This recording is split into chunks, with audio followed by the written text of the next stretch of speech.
All right, let's talk about AI. When I say artificial intelligence, what's the first thing that pops into your head? For most of us, right, it's straight out of a sci-fi movie.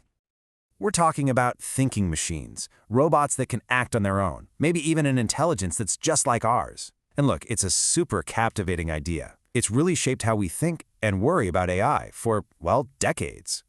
But what if that's not the whole story? What if we've been focusing on the wrong thing?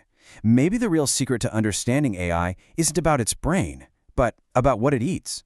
What if it really is all about the data?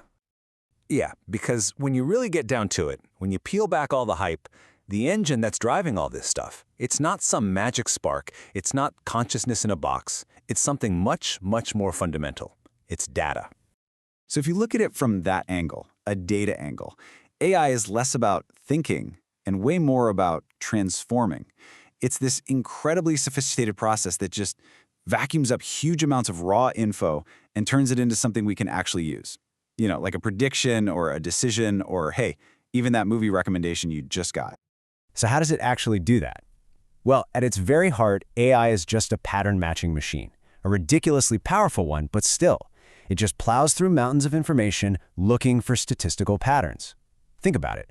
A spam filter, it's just learning the patterns of junk mail. That recommendation engine, it's learning the patterns of what people like you usually watch next. It all comes back to finding patterns. Okay, and this right here, this really gets to the core of it. This shows the huge difference between how we understand things and how an AI does. We think in terms of cause and effect. We're always asking, why?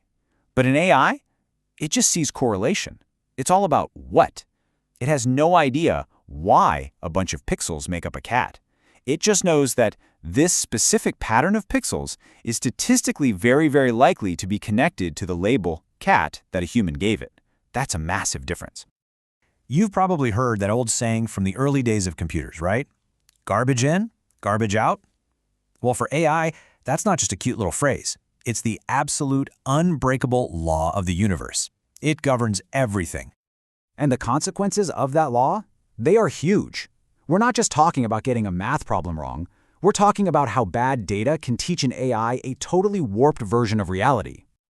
So if the data you feed an AI system reflects historical biases, Then the AI is going to learn those biases as stone-cold fact. It doesn't fix them, it doesn't question them, it just learns them, automates them, and then applies them at an incredible scale. And this is why data quality is so important. It's not just about having tons of data. It has to be the right data. You know, it's got to be accurate, complete, consistent, and maybe the biggest one of all, it has to be representative. It has to actually reflect the world you want the AI to work in. If you mess up any of these, the AI's entire view of the world is going to be warped from the start. And the scale here is just mind-boggling. I mean, modern large language models, they're trained on data sets with more than 1 trillion tokens. A token is basically a piece of a word. So just try to imagine that. They're learning from a huge chunk of basically all the text we've ever put online. So how does an AI even see all this data? It does it through something called features. Think of features as the only senses the AI has. They are the specific, measurable things it can actually perceive. So for a loan application, a feature might be your income. For a picture, a feature is the color of one specific pixel. The key thing to get is that the AI only knows the world through the features we decide to give it. That's it. And a lot of the time, the AI learns using labels. This is basically the answer key that we humans provide. We literally show it 1,000,000 pictures, and for each one we say, this is a cat, this is a dog. And it just learns to connect the patterns in the pixels to the label. So you can imagine, right, how important it is that those labels are accurate. The entire system depends on it. Okay, so this leads us to a really big limitation. Because AI is trained on data we already have, it's literally learning from the past. And that has some huge implications for what it can do in the future. This lays out the whole cycle perfectly. So, step 1, society has historical biases. We know this. Step 2, all that history, biases and all, gets recorded in our data. Step 3, the AI comes along and learns the patterns from that data, and it learns all of them, the good, the bad, the ugly. And then the final crucial step, the AI's decisions end up just repeating and even amplifying those old biases. It creates this dangerous feedback loop. Here's a good way to think about it. The training data? That's the textbook the AI studies. It's all in the past, it's cleaned up, it's a controlled environment. But the application data? That's the real world. That's the final exam. And it's messy, it's live, and it is totally unpredictable. So the AI's fundamental assumption is that the future is going to look exactly like the past it studied, that the final exam is going to have the exact same questions as the textbook.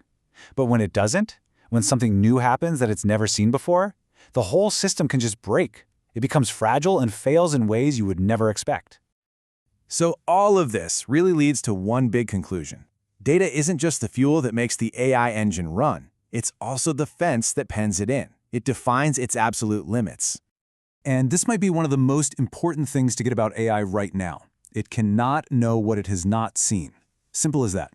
Its entire universe is defined by its training data. It has no ability to reason or make a good call about anything that's outside of that box.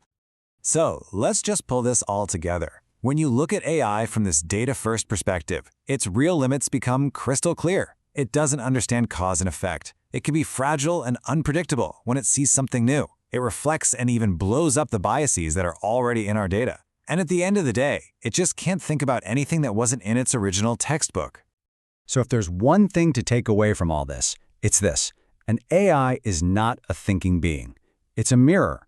It's a mirror held up to the data we show it, and it reflects everything back at us, the good, the bad, the brilliant patterns, and all of the hidden biases.